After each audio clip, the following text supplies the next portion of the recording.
Yo, what's up, Gamer Gators? WQ here, and I have for you the best podcast in speedrunning. There's a lot of speedrunning shows out there, speedrunning podcasts out there, but none of them are very good.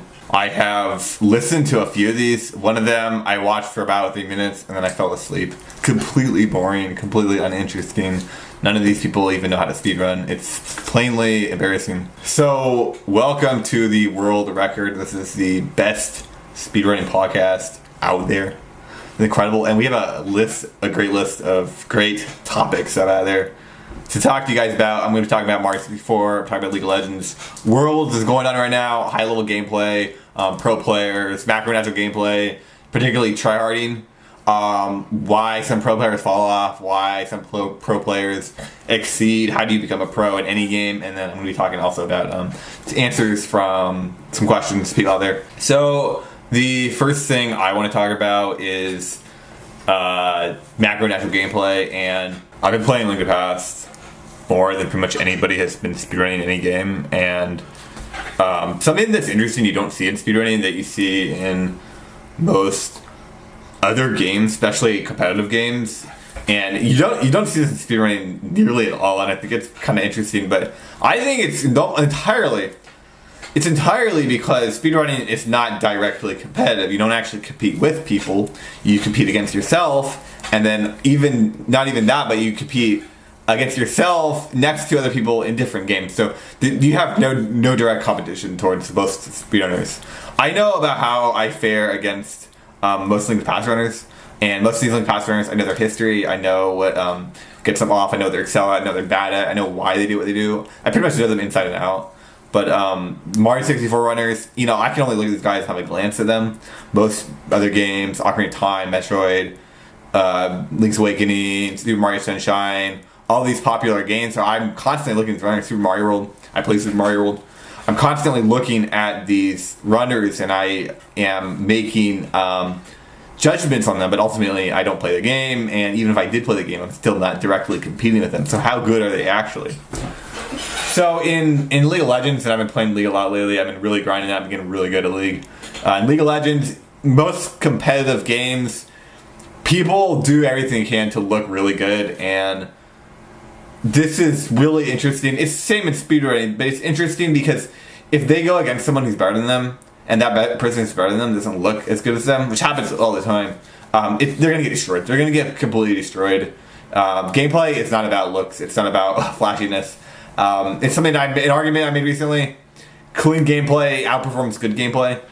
Everyone's trying to get good gameplay, but clean gameplay far outperforms it. So if two people go at each other, who has cleaner gameplay is almost always going to come out ahead, regardless of the skill, and they're both trying to get better gameplay, even though it's the clean gameplay that matters. So like in Melee and League of Legends, you have someone go against an opponent, and he looks like incredible, and like, oh my god, how could you beat this guy? I think Yuppie in Europe, the European Falcon, he's a player like who's really good at looking good. So he spent a lot of time practicing like movement tech, flashy stuff, and this guy probably has the flashiest gameplay I've seen of anybody in Melee, like easily. Like it's really cool to watch him. It's really fun to watch him, and if he goes against someone who's worse than him, he pretty much just styles in them, and it's like, wow, this guy's good. And I think if you watch Scar's old Falcon combo videos, and pretty much all the combo videos from like 2007 to like 2010,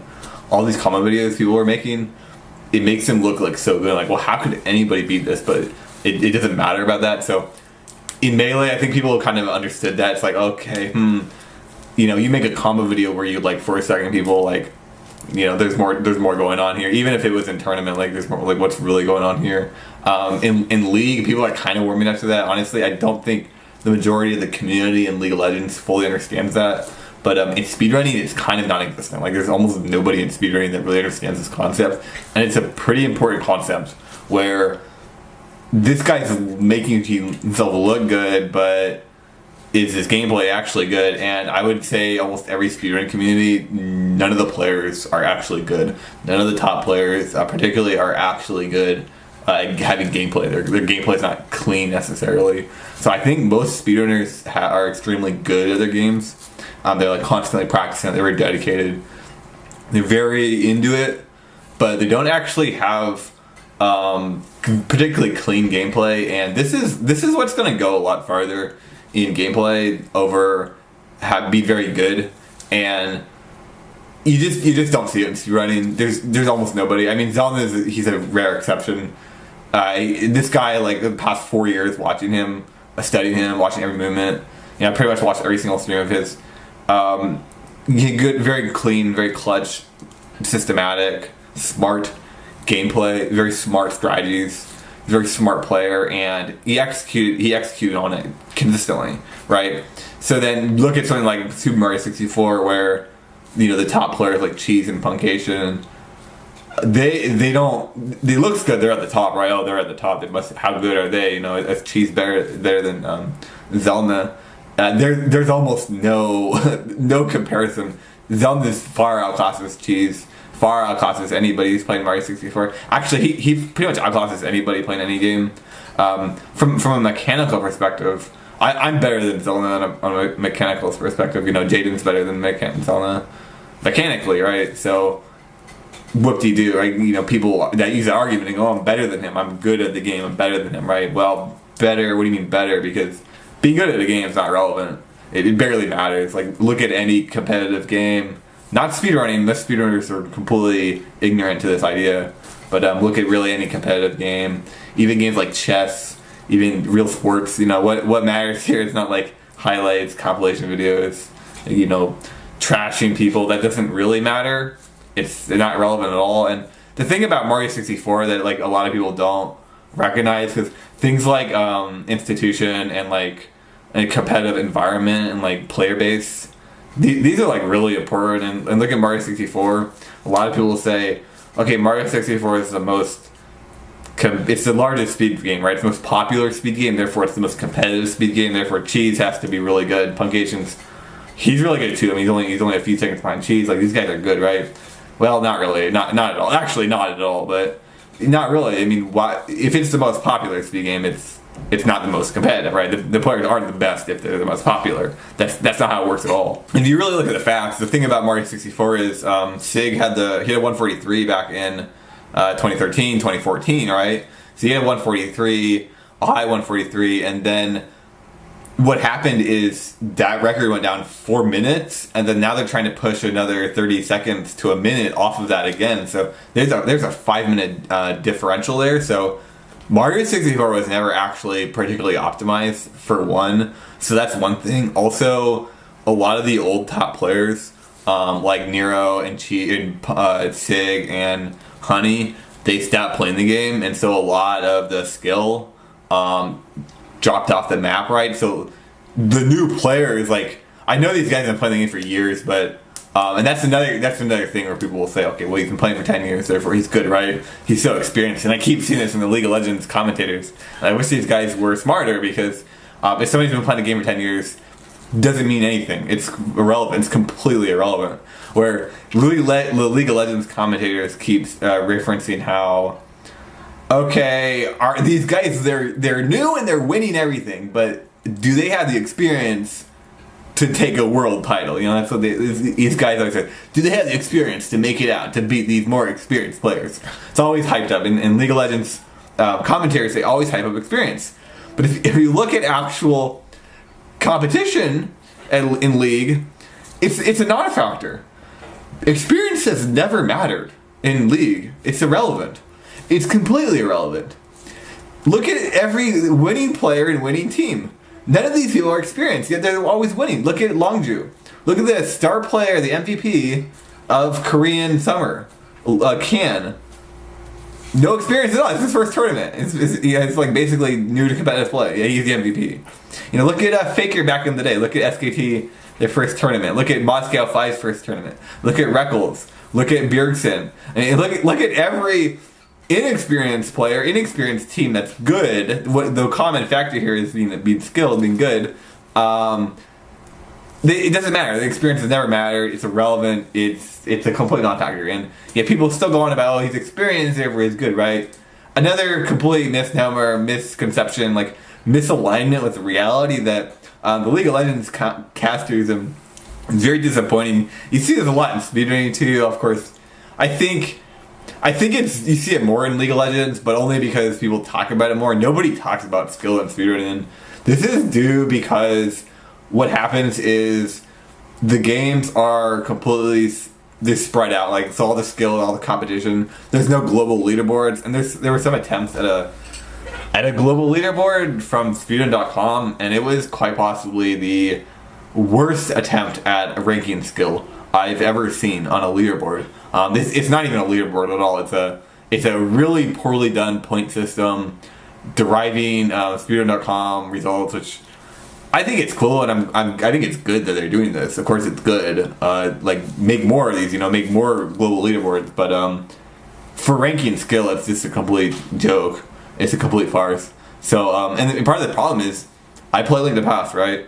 So I can't really trash talk Cheese and Publication playing Mario 64 because I don't play Mario 64. Right? I don't know how good they are, right? So I can't trash talk them, and they can't even trash talk me. Like, what if I start trash talking them? Because the truth of it, Publication's he's really bad at speedrunning. Like, that's just a fact of the matter. And I think Cheese is honestly I think he's okay at it, but he's not particularly good either. So. That's I really do think that, right? So, but if I say that, they're gonna like, what are they gonna do? Are they gonna challenge me to a battle of Mario 64? Like, I'm obviously I'll lose. I never played the game in my life, so obviously I can't win there. But my opinion still stands, right? So what happens actually is I think there's less trash talking. So for that reason, people aren't trash talking; they're trash talking less. Because in Melee, for example, if you trash talk someone, or in League, if you trash talk someone, all right, let's fight, dude. Let's money match me, right? That's what it comes down to. Let's meet bracket. That's what it comes down to, right? You can always say, I can't do that. I can't even say, hey, all these people are trash talking me. Like, all these Redditors were trash talking me back when I was saying, hey, the link capacity is splicing. You guys really don't know anything. Link capacity is splicing. They're hardware splicers. And all these random Redditors who really have no relevance. They're completely irrelevant. All these guys are start trash talking me. Like, what am I gonna say? Like, let's battle, dude. Let's battle in the speedrun. And I actually ask people. I always ask people, come at me with your speedrun accomplishments. Come at me with real speedrun accomplishments, real stuff. None of this combo video esque highlight crap. No one buys this shit. Like, I've been around competitive gaming long enough I can very easily see through lies, like gameplay lies, when people are lying and saying, hey, look how good I am, look how talented I am because of this one specific accomplishment. I can very easily see through that. So obviously none of these guys can come at me because I actually am authentically far better than all of them.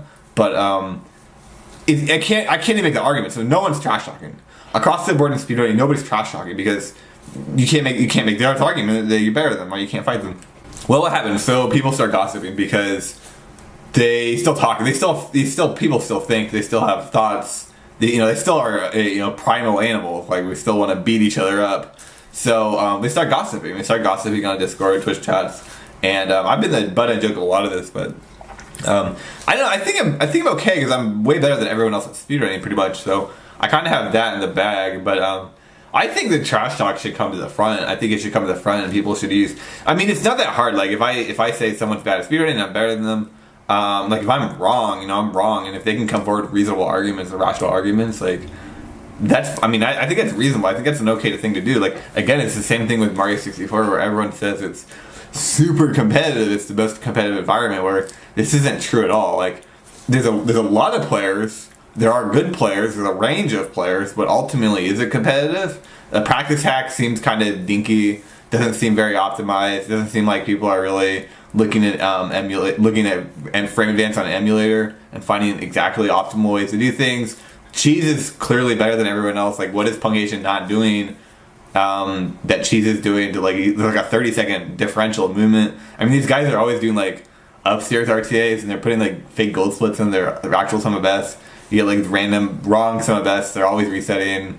Obviously there's a lot of choking. There's a lot of choking across the board, but obviously, these guys aren't actually that good. So when you look at this argument, oh well, they are. It's just super competitive, therefore they're really good, right?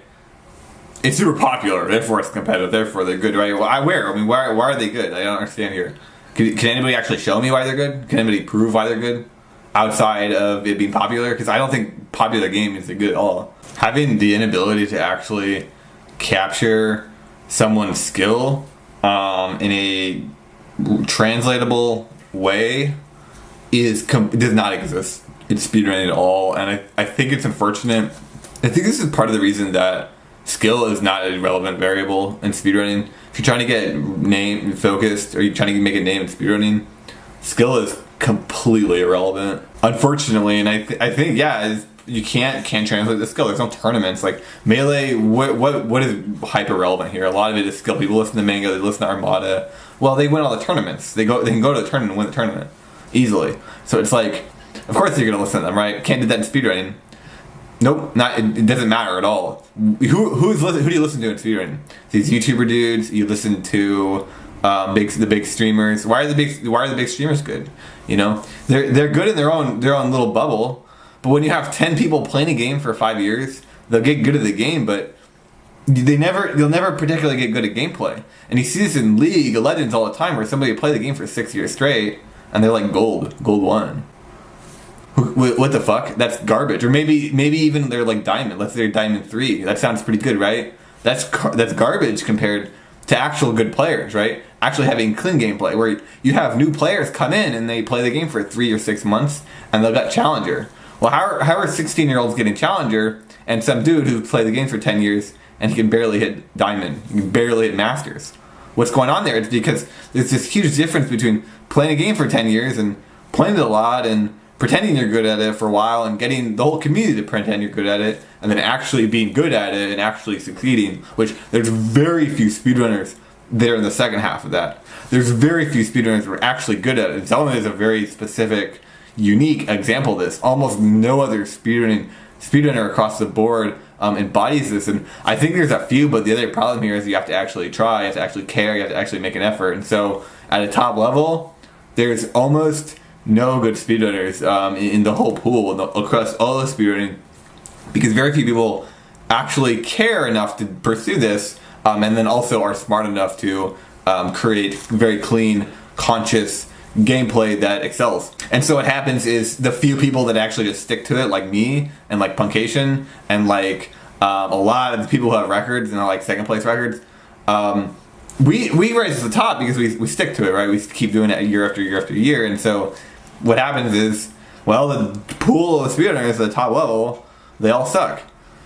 Even though they're good at the game, they're very good at the game, but none of them are actually good at gameplay. None of them are gameplay experts. They're just good at the game. You know, if they went to a different game, they'd be garbage at it unless they played it for like 6 years. Now, this is interesting though, and I want to talk about League of Legends Worlds because why am I allowed to get so good at gameplay? Why am I allowed to get so good at Link to Past if I am grouped in this problem where there's just no competition? Basically, there's no competition, and the little bit of competition there is, they basically stop playing.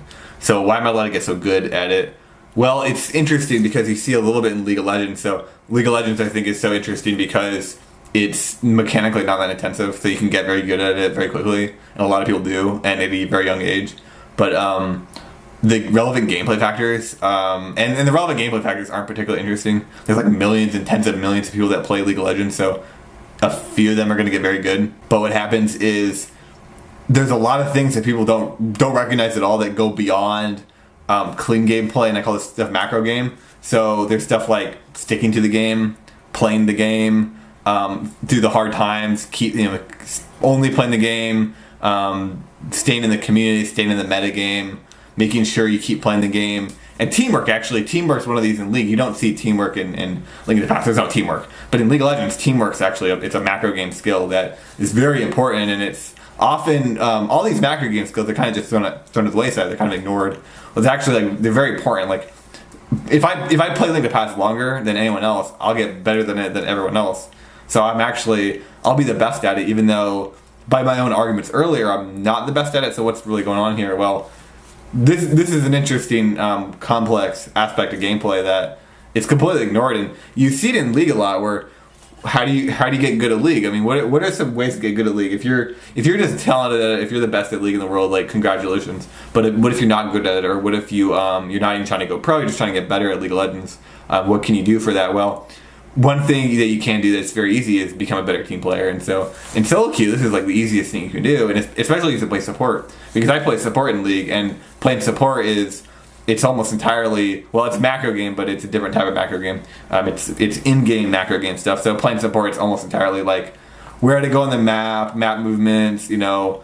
But this is interesting because what happens is you're not farming, you're not focused on farming, you're focused on warding. It's like a lot of ward control, a lot of vision control, a lot of roaming. And so what happens is suddenly you're not as stressed out. You have more freedom of your mind, right? And so actually, if you play support, it's like really important to be a team player, ping for people, you know, keep the chat alive, or don't keep the chat alive. Sometimes people focus better if there's no chat. But make sure that people aren't raging. Don't rage at anyone ever. If you're a support, best thing you do is not rage. If you're a support and you're raging at people, you know, you usually ignore you, but it's extremely bad for team morale, especially because your whole goal is to support your team inside and outside of the game. Because supporting them outside of the game is actually team play aspect. It actually is a gameplay aspect, which is really interesting. It's a similar thing in speedrunning where there's this aspect where if you just play the game forever, you'll get really good at it, and it's like it's an actual relevant gameplay aspect, because what happens is it's very difficult to keep going with the speedrun, because most of the speedrunning is like a mental war. A lot of people think it's getting very good at a game and having very good clean gameplay, and actually I would argue that's like far more important than this mental war. But there is this mental war where why would I play? Why would I keep going? And there's no point. I get nothing out of it. It hurts my hands. Nobody watches me. No one's ever watched me play Link to the Past. Like, the only people that watch me playing the Past, like, I have dedicated fans. Shout out to you guys. But most people watch me playing the Past are like very resentful Link to the Past click people. That they just watch me to like trash talk me and like talk to me on Discord. Like, so I don't want them watching me at all. But like they're constantly watching me, and they're obviously the most dedicated people watching me because they also play the game. So it's like I don't actually have viewers. Like I get like 5 viewers usually, 10 viewers, you know. So it's like I don't really have any. There's no incentive for me to stream at all. There's no incentive for me to play the game at all. I get nothing out of playing it. So why I keep playing it, right? So, but this is one of the reasons why I want to play. I want to get better time. So I'll start a run, and then there's another aspect where I'll start a run, and then you get anxiety, or you get stressed out. You're like, oh shit, you know, I need to perform really well here. Well, if you don't have a PB, you don't need to perform well at all. You just need to get through the run to get a PB, right? That's how people think. So then they actually play a lot. They end up playing a lot better because they're not stressed out at all. There's no anxiety. There's no external pressure. Like if you get a good PB, people always fall apart. They never succeed. And these are one of the ways to tell who's actually good and who's actually bad, because this is something Zelda was very good at. It's like actual speedrunners beyond Zelda. I mean, like again, I'm looking at Mario 64 people. They're complete garbage. If you look at it in this perspective, where they're good at the game, but like in terms of gameplay, they do not compare. They're not relevant at all. Where yeah, they'll get a PB and then they can't get a good run after that, or they'll get their one good run. It's like congratulations. They reset far too often. Not consistent at tricks. They often choke. They don't try. They don't make the extra effort to make sure the run's good when and where it needs to be good. And you know, it's not just them. I think it's all speedrunners. Actually, I think it's most people, right? I think speedrunners are far worse at gameplay than most people. Like look at pros, League of Legends pros, for example. So most of these pros, like Reckless, is a really good example where when he came onto the scene. Another example of a rookie who comes onto the scene. No experience at all. He's the best player in the world. What the hell is going on here? And then the more experience he gets over his career, he actually gets worse at the game. So people who say experience matters, they're not looking at the game. They're commentating the game. Actual League of Legends casters are always saying this. Experience matters. It has never once mattered. In fact, it's the opposite. Everybody who comes in as a rookie is dominating, and then they slowly drop off. Look at Reckless now. Reckless is garbage. If you look at Reckless on Fnatic, he's basically losing his team the game half of these games. Like he's playing like complete shit, right? So it's like, but he's all this experienced player. Well, no, that's not how it works. And I think when he came onto the scene, he was playing like a monster. But then what happened? Why did he fall off? Like when he came onto their team, he was literally making Fnatic look like a top 5 team in the world. This team went from like trash to a top 5 team, top 3 team in the world in overnight when he came on that team. Like what happened there? Like how and then how did he drop off so hard? Well, probably dropped off so hard in one aspect because people are like targeting him, they're focusing him in game, makes you look a lot worse. But also because he stopped trying. And this is a big problem I see in speedrunners, is they don't try, nobody tries. And I think it's really interesting, and speedrunning versus like Melee, for example, it's really easy to try in Melee because you can always win. The games are very short. It's pretty fun. And they're very chaotic. They're very dynamic. So it's like the game's always changing. You can always win. You're down 3 stocks. Oh, I could win. You know, I get a shine spike. Suddenly I'm feeling good again. I'm actually winning. I'm down a stock and I feel like I'm winning. That happens all the time. So it's very easy to constantly try through a 4-minute game. Let's look at League of Legends. Well, League of Legends isn't so bad. So if you're doing well, you'll keep playing, and like you can always turn a game around, even if it's really bad. If you're doing really well, you feel good, and so you can easily turn this game around. And so a lot of people do try. I think it's a lot harder to try, especially with the team aspect in solo queue, and then especially with the snowballing nature of League. So a lot of times in League, people they're doing okay, and then they will start getting behind and they start tilting, and then their teammates are tilting, and then that tilts them. So their teammates are tilted and then tilts them. So they're definitely not trying here, but they're not like giving up completely. Just a lot of things are going against them and they're kind of falling apart. So in League of Legends, like people don't universally try, but you can still always turn a game around. Usually, you can still win. There's really no reason to not try. I mean, if I go into a solo queue game and we're getting completely dominated, and I'm doing well, but we're getting dominated, I'll keep trying. I feel like fun, you know. I personally try my hardest every League of this game. I never give up.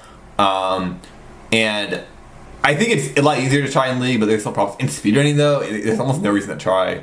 So speedrunning is like, it's all about one run. League, it's kind of, nothing really matters anyway, you know. If you win a solo queue game, people are always trying to win the solo queue game in League. Like, they hate losing. I've never seen people get so mad about losses in something. As I do in League, maybe Melee, but it's not different. It's not the same, because in Melee, if you lose twice, you're out of the tournament, and it's like maybe you play a tournament once a month. Like that's kind of a big deal. In League, you can literally play 15 solo queue games a day, and you have to lose. You actually have to lose about half of your League of Legends games over your whole life. So I think the really good players will probably lose 40%, and really bad players will probably lose like 65%. But like statistically, it'll level out. And most of those games, we win or lose. They're all at the start. So you pretty much like have to lose 50% of your games. So it's like, and you can play 10 games in a day. So why are people upset? Like they'll lose a game, they cry, like freak out. It's like, why are you upset at all? It's not relevant. It's completely irrelevant.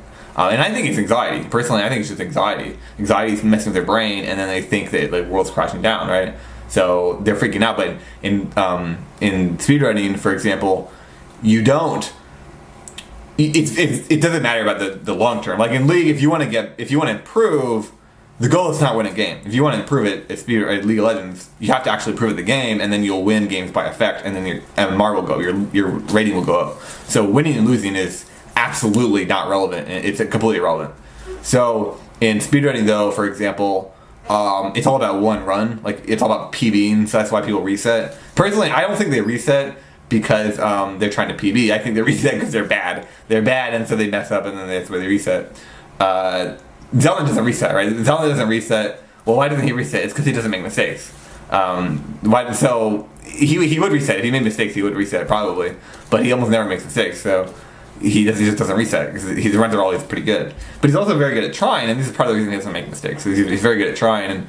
And in speedrunning, people don't try. They almost never try because it's all about getting one good run. And how do you get one good run? 99% of cases, you get good RNG. You get good RNG, or you get specific frame-perfect tricks to go well. That's how you PB. And this is why speedrunners are so bad, is because they don't actually work on fundamental gameplay, really fundamental gameplay. Not even okay, I need to have clean gameplay. I mean really fundamental stuff. You don't see in speedrunning that you see in Melee, League of Legends. That it's easier to work on this stuff, but you don't see it in speedrunning, and the players end up being very, very bad across the board. And what happens is they don't try. Pretty much nobody tries because there's no incentive to try. Okay, I just lost a minute. For example, it's an hour and a half run I'm doing, right? 90-minute run. 10 minutes in, I die and I lose 2 minutes. So there's absolutely no way I can PB. It's impossible. Why would I try? Why would you try? There's no reason to try here. Well, there is reasons to try, and you should try, but ultimately no one's going to try. No one can see those reasons, and nobody's going to try. And so, but what do? You reset or you keep going? Why would you keep going? If you reset, and then here's another problem. Well, you reset and you start trying again. Okay, that's we at least do that. But that doesn't work either, because people aren't actually trying to do well a lot of the time because they don't have any belief. They have no confidence in themselves.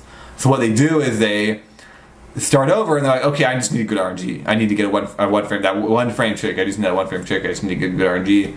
And then they never don't have to try, right? Well, they're actually killing themselves. Like you want to try, you need to try. Like trying is necessary. It's essential. It's an essential part of gameplay. It's the most important part of gameplay, especially at a high level, especially for tight clutch situations. Yet in speedrunning, it's the opposite. You're incentivized to not try. You're incentivized to just keep resetting until everything works out, and then you get your one good run, and you're like, oh, look at me, I'm so good. I got my one good run. This is what happens in Mario 64, where these runners, they're not actually good. They just get their one good run, and then they're like, oh, look at me, I got my good run. It's a minute ahead of, the next guy. You can go down another 2 minutes. My movement's still not good. I don't practice. It's like, or they'll practice. Another thing that these guys do that just annoys me. They practice for 2 hours a day at the start of every day. It's not practice though. They're just warming up. They just warm up. They run through all a bunch of random crap to warm up. It's to increase the odds that they PB, but like you don't actually improve at the game. You're not actually improving at the game. All you're doing is increasing the odds that you get a PB that you can't beat because you're not improving at the game. So it's like, well, what is the point here?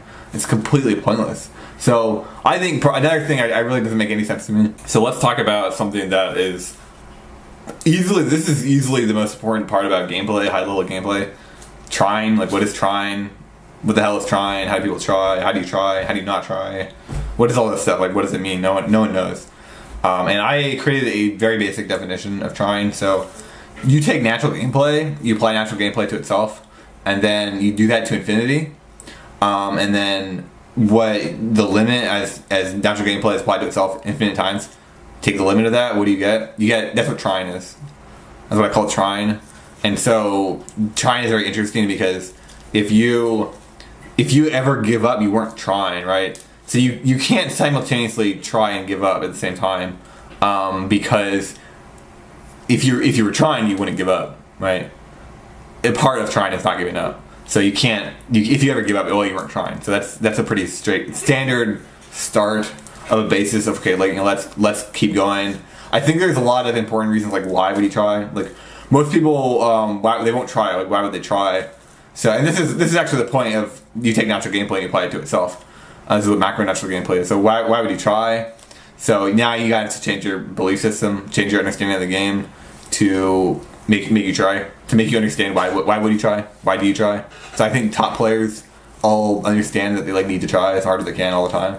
Like really top players. I mean actual the few in history of top players. I don't mean people who are good at the game. People who are good at a game and they're winning, they get second place. They're not a top player. If you're winning constantly, if you're very good at the height of gameplay, at the peak of gameplay and skill, get your top player. There's very few of these people in existence, right? Well, that's why they're at the top. People always say, "I'm pretty good. I'm good at the game, right?" You're garbage at the game, dude. If you're let's say you take 100 players, right? You have 100 players, and then the person at the bottom, obviously, and the top's the top. Person in the middle is not in the middle of skill. The person in the middle is not in the middle of skill. The person 80th percentile, the rank 20, he's not at the 20th skill. It's not linear. It's not how it works. First place is twice as good as second place, like almost always. That's how it works, right? So sometimes you get 3 guys at the top, they're all at the same skill level, like that does happen because it's so random. But if you take an even distribution, the first place is completely outclassing second place, and second place is going to completely outclass third place, and third place is going to outclass fourth place, and fourth place is going to outclass fifth place. But it starts to it starts to squeeze. It starts to squeeze, and so what happens is second place to fifth place, they're not top players. Rank 50th, he's not at the middle of skill. Rank 30th, he's not at the 30th out of 100 of skill. That's not the case at all. And most people don't seem to understand that at all. And so they'll call SFAT, for example. SFAT plays melee. Like SFAT's the top player, right? He's the top melee player because he's not winning tournaments, but he's still at the top, right? He's still near the top, right? He's not even close to top player. Like what the hell are people saying? Like Mewtwo King's not a top player, technically, he's technically a top player because he's at the top of gameplay, but he's not at the top of gameplay. He's not winning tournaments. He's consistently using the players better than him. He wins a few tournaments. He loses the players worse than him all the time. Like clearly his gameplay could be far better, and I think most people will criticize him at an amateur level. They'll criticize him all the time. They're like, Mewtwo King, you need better mentality. Mewtwo King, you have to do this and that. They'll tap against. Well, these guys are complete morons. They're completely idiotic. they have no thought. I mean, anyone who criticizes mutating literally exists to not think. They exist to fail. They have absolutely no understanding of melee, understanding of how things work in the real world. They have absolutely no understanding of how to win at anything, right? So how to improve at anything. So, but they pretend they will, right? They pretend they will because Mutaking is an easy target. So they'll pretend that, oh, well, I'll just tell Mutaking what to do and then I'll feel better about myself. That's what these people are doing, but they're complete morons. Now, the thing is, they're correcting what they're saying. And this is the problem with retards. This is the problem with noobs. Is they're very clearly they're correcting what they're saying. They're like, you need to try more. You need to focus, concentrate. These guys, it's the actual process of how you attain those is like the farthest thing from a rationale, the farthest thing from Earth that exists. These people, they'll say it because it's correct, and that's why they say it. They say it so they can be correct, not so they can win. If they actually wanted to win, they would adjust the fact that if you say something, it doesn't mean it works, right? So this is the problem with mentality that people don't seem to understand, is that if mentality was so easily solved by telling yourself that you have a better mentality, it would not exist. There would be no such thing as mentality, because you could just solve it by saying, I have a good attitude now. I'm just going to try my hardest, right? So people always, in the melee circles, they'll always talk about mentality. It'll always come up if you play if you play enough friendlies with your Smash Fests. And they'll always talk about mentality, and they'll always say, okay, what's a good mentality? What's my mentality? What do I do when I go into a tournament? If you could control what you did when you go into a competitive match, there would be no issue. There'd be no issue, right? There'd be no reason to try and control what you do. It'd be pointless, because you could just control what you do, right? Oh, I don't choke. You never choke again. That's not how it works at all. Oh, I don't get mad. I don't rage quit because I say I don't rage quit, right? Just don't get mad. Play the game and don't get mad, right? That's obviously not how it works at all. It's like the complete farthest thing from reason at all. Completely at all. If you could go into a game and tell yourself, I'm not going to get mad, there'd be no reason. You would never get mad, right? There'd be no reason to even tell yourself that. That would not exist in the first place, because you would just tell yourself to not get mad, right? So that's not how it works at all. So you can see these people bring a mentality where it's not in line with reality. It's like, what are these people doing? It's very strange how people keep talking about this crap, but they do. And so what they do is they target something that's correct. So that's where they target Mutaking. So they always target something that's correct. Or Mutaking, like, yeah, his awful mentality. He always rage quits. He always gives up. He refuses to learn for certain matchups. He has problems with his character. Like, he refuses to just pick a character, and he always wins game 1 with Marth, loses game 2 with Sheik, and wins game 3 and 4 with Marth. Like, why are you going Sheik, dude? Or at least that's how it was back in 2012, 2013, 2014. Like, what are you doing, dude? So that's another thing where it's like they'll target that, but that's not really how it works. So if you want to start trying, the very first thing is to actually address how this process works of learning, and then and what's really happening, and that's what natural gameplay is. That's what naturalizing your gameplay is. So that's the first thing, is really understand why you're not trying, and then try to find a ways. And I don't mean tell yourself to try, because it just patently doesn't work, but try to find ways that by effect start trying. So if you believe in something, if you're fighting for something, people fight for the country, they'll actually try harder. That's an interesting method right there. This is all programmed by the government, obviously, or by leaders. This is what leaders have been doing in history. So war leaders, like Genghis Khan, for example. I don't know anything about this guy. I don't know anything about the history. I heard he's a tyrant. He's a complete tyrant. How did he conquer so much land? Alexander the Great is another. How did these guys conquer so much land? So I don't even know anything about these guys. I've never read anything written by them. But what I'm almost certain of is that they got their people to fight for something, right? Because it makes them try harder, because they believe in it, right? Fight for your families, fight for your country, fight for your land, fight for the rest of humanity. It works, right? This is happening in World War II. So that's something you can actually do to yourself. That's something you can do for yourself. Start thinking about, why do you play? And this is actually what's going to happen, hopefully, is you actually start trying. Now, the opposite can happen oftentimes. There's a lot of ways to do this, and I think this is when gameplay starts to become interesting, because it's not really about, okay, I'm going to, press the A button here instead of here, and I do better. I guess that's great, and I'm very good at that stuff, but why aren't people trying is my question. And I think if you, like, for example, if you practice a bunch, so if you don't run a game, if you take a 5-month break, and then you practice a little bit to get better than you were before, you're going to try very hard at first. And this is something that people do to try, but this is the problem here, and this is actually where gameplay excels. Like, this is what's so interesting about it, because that's worse in the long run, but it's better in the short run. So that actually looks better, but it's actually worse.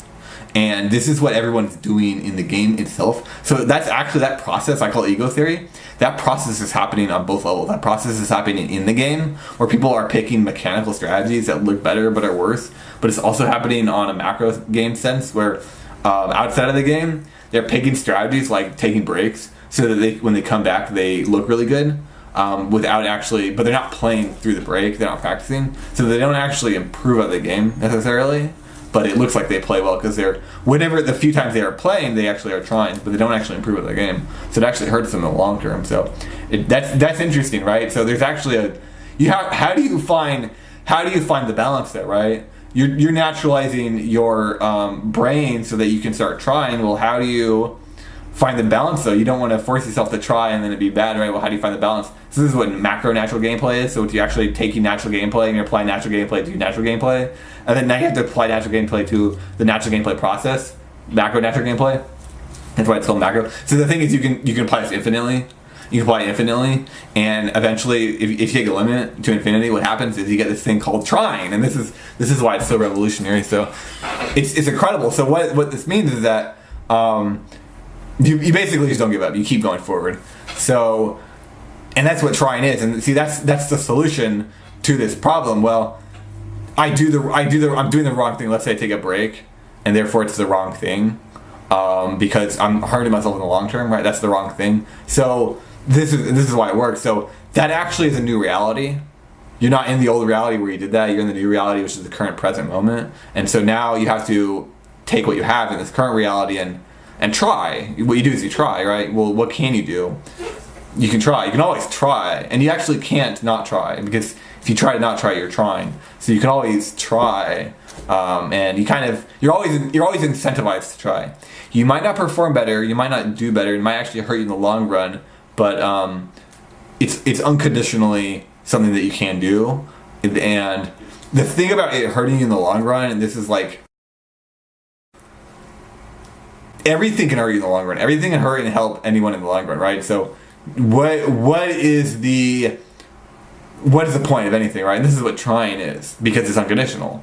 Because if you were not trying, then you'd given up. So if you ever give up, you weren't trying. So if you always try, then you'll never give up and you'll keep going forward. And this is what actually matters. And if you look at like studies and you look at players and you look at gameplay, and what matters on the ultimate term, and you can look at life, you know, look at millionaires, look at people on YouTube. What matters here, it's never the gameplay.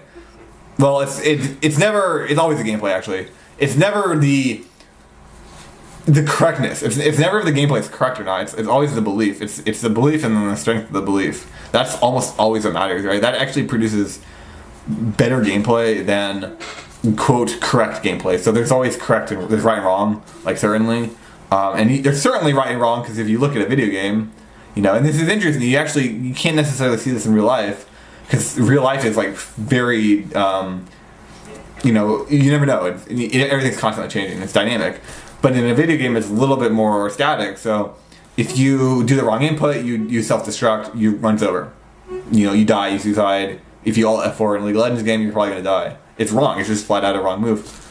But it's not in a vacuum. It's not wrong. You know, what if you alt F4 and enemies surrender because they feel bad for you, so they surrender. So it's not in a vacuum. It's not necessarily wrong. And this is the point where it's like, well, what do I do then? Nothing's wrong, nothing's right. But almost certainly there are things that are wrong. And if that's true, what happens is, now you could say that, okay, well, there can't be right and wrong because I alt F4 and I'm saying alt F4 is wrong, and therefore I won the game because I alt F4, so that can't be wrong. Like, there's no wrong right here. And maybe I'll give that to you guys, but there is something that is right and wrong. So if you win the game, that's correct, right? Because that's the correct move. You're supposed to win. And this is actually the big problem, and this is the big problem in humanity and society, and this is what ego theory is, that everybody's trying to do the correct thing. So the correct thing is winning. I'm trying to win because that's correct. Well, good, it's correct, therefore you win, right? It's obvious. It's a self-proving argument. It's like, it's correct because it's correct, right? So you want to do it. You want to do it because it's correct, right? So if it wasn't, if you didn't want to do it, it wouldn't be correct. It's a belief. It's pretty much a belief, right? So the thing about beliefs is you believe in something. That's why you believe in it, basically. So how do you change a belief? And changing a belief, which is a fundamental basis of natural gameplay, which is very difficult, because you wouldn't want to change the belief. Like, the thing about a belief is you wouldn't even want to change a belief because you believe in it, right? So you would actually, most beliefs people have, like real beliefs, they've actually created resistances built inside. They've created self-defenses in case they actually might change their belief. For example, I don't drink alcohol. I think alcohol is evil. It completely destroys the soul. Alright, so this is a belief of mine. So I've actually created a system of beliefs around that. So I'll never go around people that drink alcohol. I don't go party. I don't hang out with people that drink alcohol. I constantly look down on it. I don't interact with it. I don't know any alcohol brands. I never will. I'll never meet anybody that drinks alcohol because I think it's evil. So it's very, very difficult for me to believe that I need to start drinking alcohol. Like, if I really believed I need to start drinking alcohol, I would like go out and buy some alcohol. But I don't believe it at all. And I've actually created tons of like boundaries and restrictions and ways to never believe in it, right? So that's how most beliefs are, and it's very difficult to change a belief for that reason. But the thing about beliefs is they're always changing. Your beliefs are constantly changing. Every time anything happens, your beliefs change anyway. So changing a belief isn't wrong, but it's something that you never want to do. You would never want to change a belief because otherwise you wouldn't believe in it. So it's kind of an interesting dynamic there. And I'm actually arguing that what you want to do is you strengthen your beliefs. You want the strongest beliefs in the world. Like, you need to strengthen your beliefs as much as you can. Which is interesting because that's correct, right? And I'm saying don't do what's correct and do what you believe in. Well, I am doing what I believe in, right? Because I believe that I need to strengthen my beliefs. So it's a very interesting polar. And I think actually what's happening is both correct and belief, they're lining up with each other. They're finally becoming one. They're becoming union.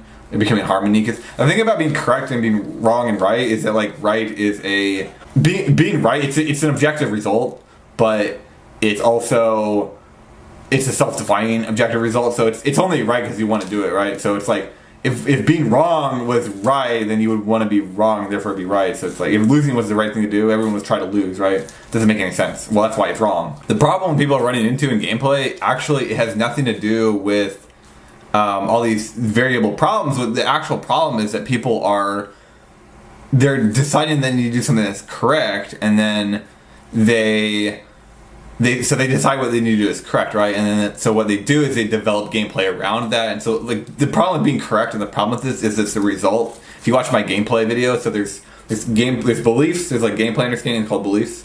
Then in the middle there's gameplay, and on the right there's a result. So you're trying to get a result, but you can't control results at all. They're completely out of your control. And you start with understanding, you start with beliefs, and then the gameplay is it's like everything you understand goes into the gameplay system, and then you get a result that comes out of it. And so what's happening is they're just picking a result, and they're saying, okay, I need this result, and then they're developing gameplay around this result, and then they're going into the game, they're like, okay, it'll work out. The problem is when you do this, this whole thing creates this whole thing becomes an understanding. This whole thing becomes your belief, right? And so this belief goes into the gameplay system, creates a completely different result than what your result that you tried to create gameplay to get the results. It doesn't work. It's just a logical fallacy. So the whole thing blows up. And I talked about this in my fundamental gameplay theory video. And it's very, very important. And so this is what's happening. People pick the result, and then they create gameplay around the result. It doesn't work. That is a belief, right? And then that belief is going to go into a gameplay, and you're going to get a completely different result. So, but it's interesting. So if you start with the belief, it doesn't quite work like that, because you have to start with a belief, right? Because a belief, what you understand, is actually you. And so if you start out with a belief like, hey, I want to win, that's a very good foundation. Or like, hey, I think people should do this or not do that.